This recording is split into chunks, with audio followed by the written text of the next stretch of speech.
Hello, and welcome back to the Jet Press Podcast. My name is Justin Freed, and I'm joined today by New York Jets offensive lineman and some might say the unsung hero of Sunday's game, Xavier Newman. Xavier, what's going on, man? How you doing? How you doing, man? I'm doing great. First of all, I kind of want to congratulate you and I guess the entire Jets organization on a big win over the Giants on Sunday.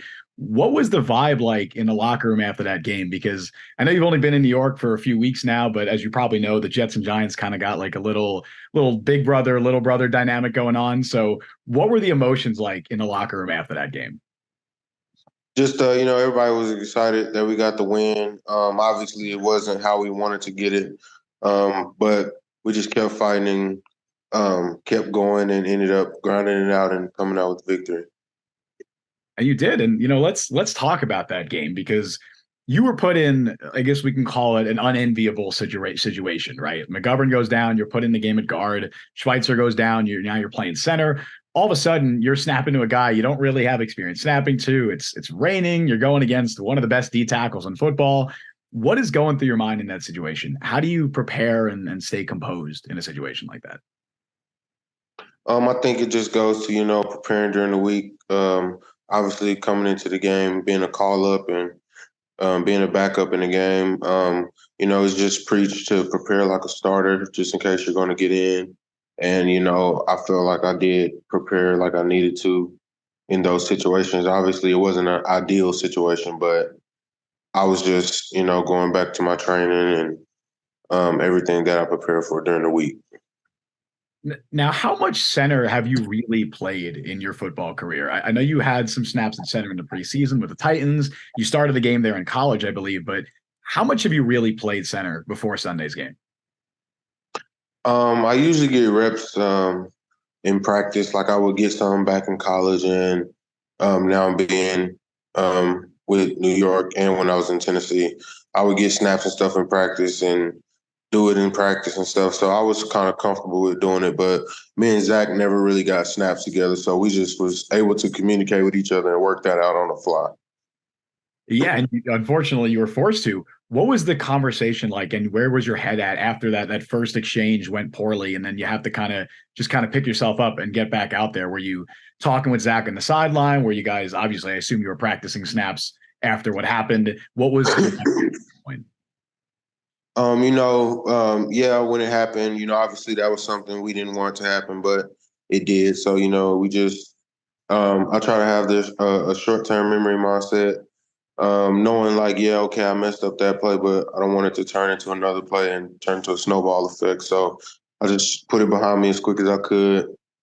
Um, yeah, man, and shout out to Zach just for helping me. We communicated a lot from, I think it was the middle of the second quarter to the end of the game, just how he felt under center and where I needed to get the ball or if we could help each other. And we just, was able to talk it out and communicate good, which helped me a lot. So I know you said you got some practice reps at center in practice. Did you snap at all to Zach before that game, or was that the first time that you'd snapped him? first time.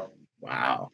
Wow. I mean, that I think that adds to the situation that you're put in. It makes it even more amazing, honestly.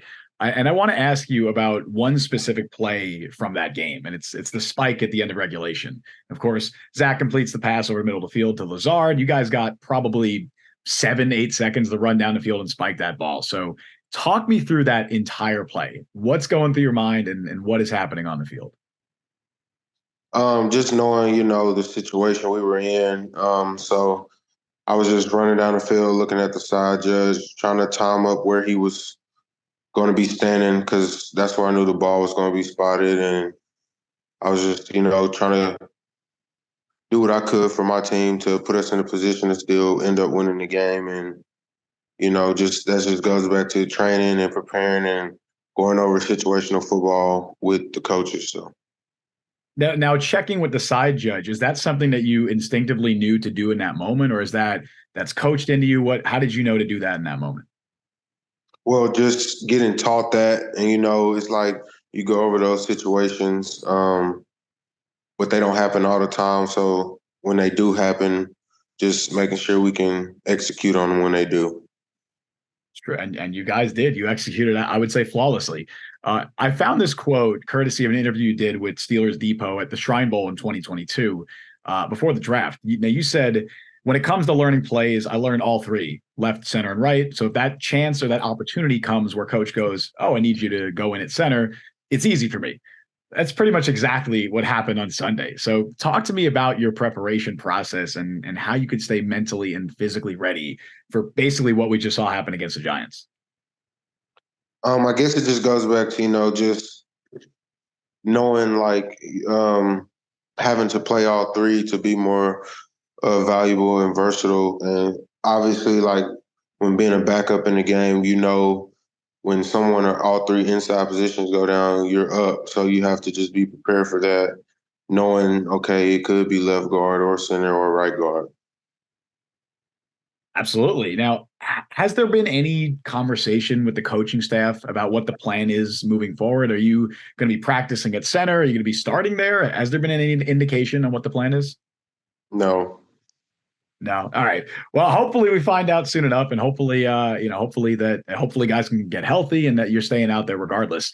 I want to end this with some fun questions that I normally like to ask, in these interviews, these conversations, just to kind of like, end it on a fun note. You cool with that? Yeah. Awesome. So I know you've been here only for a few weeks. Honestly, I don't even think it's a month at this point. It's been a whirlwind of a month, I'm sure, for you, but you've got to know the guys a little bit. Who would you say is the funniest guy in that Jets locker room? Again, it's only been a few weeks, but who would you say is the funniest guy? It's a pretty good amount of funny guys, man. It's a good locker room and a good group of guys. So I would just say it's a bunch of them. Yeah. You don't want to play favorites. I know I've heard like Michael Carter thrown out for that answer for that question. There's definitely some characters in that Jets locker room, it seems. Yeah. Now, lastly, I'll ask you this. This is always one of my favorite questions to ask in these interviews, these conversations. I feel like it says a lot about the person. What is your go-to karaoke song? It doesn't have to be your favorite, but what is your go-to karaoke song?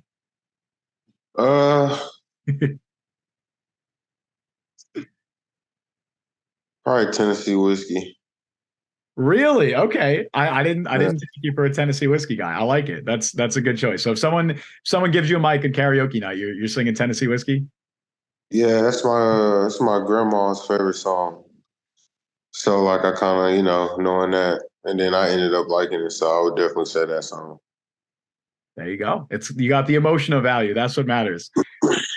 All right, Xavier, man, I appreciate you taking the time. That's all I got. I want to wish you the absolute best of luck with everything for the remainder of the season. You've got the support of Jets fans moving forward. That's for sure after what we just saw on Sunday. Appreciate it, man. Thank you. Of course. And Jets fans, thank you so much for watching. Be sure to like, subscribe, hit that notification bell. You guys know what to do. We stream live every Wednesday at 3 p.m. Eastern time and immediately following every Jets game on the Jet Press YouTube channel. Until then, I've been Justin Freed. That has been Xavier Newman. See you guys next time.